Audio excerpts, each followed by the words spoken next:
Hello, friend. Welcome to Shepherd My Heart. Thank you for joining today. Have you ever wondered what it means to be a friend of God?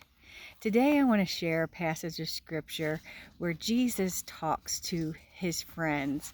And this is in John chapter 15, verses 12 through 17. And I will be reading from the ESV version. And it says, "This is my commandment, that you love one another as I have loved you. Greater love has no one than this, that someone lay down his life for his friends. You are my friends if you do what I command. No longer do I call you servants, for the servant does not know what his master is doing. But I have called you friends, for all that I have heard from my Father I have made known to you.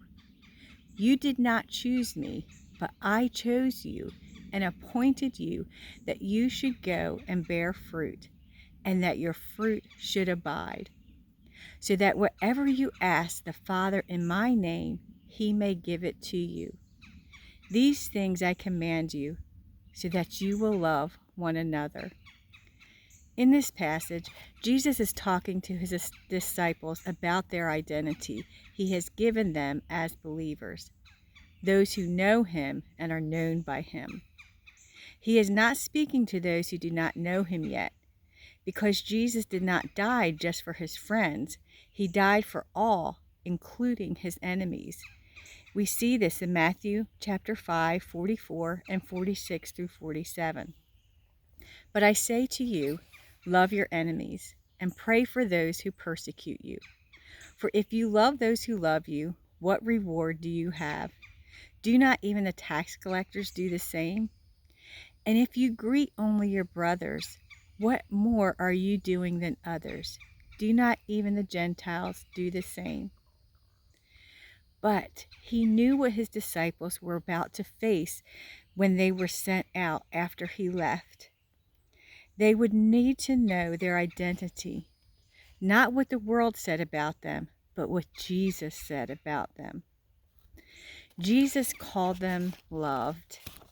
He laid down his life. Jesus laid down his life as proof of how deeply and completely he loved them, and how completely he loves you.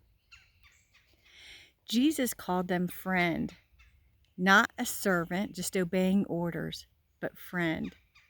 Jesus' words in this passage reveal more than an instruction.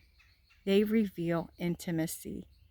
He speaks not to strangers, but to those who have walked with him, heard his voice, and received his love. And he tells them something radical. You are my friends.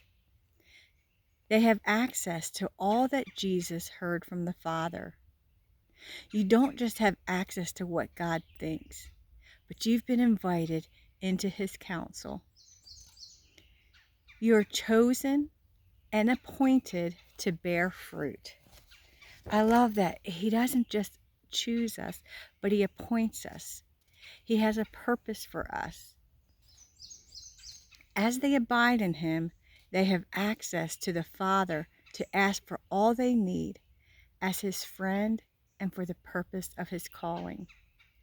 As you walk in friendship with him, you are also given the same access.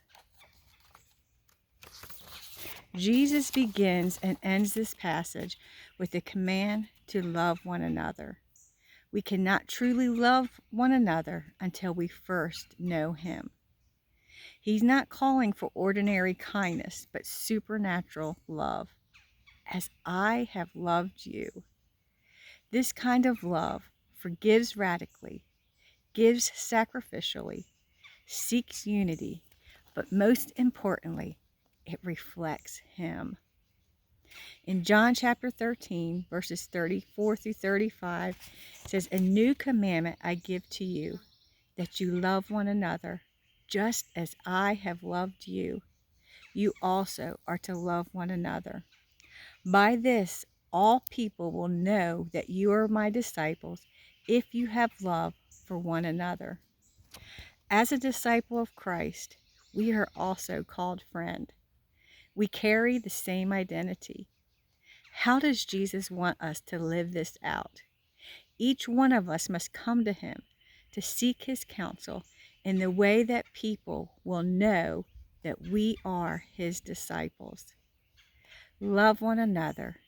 Know what it is to be his friend. God bless you.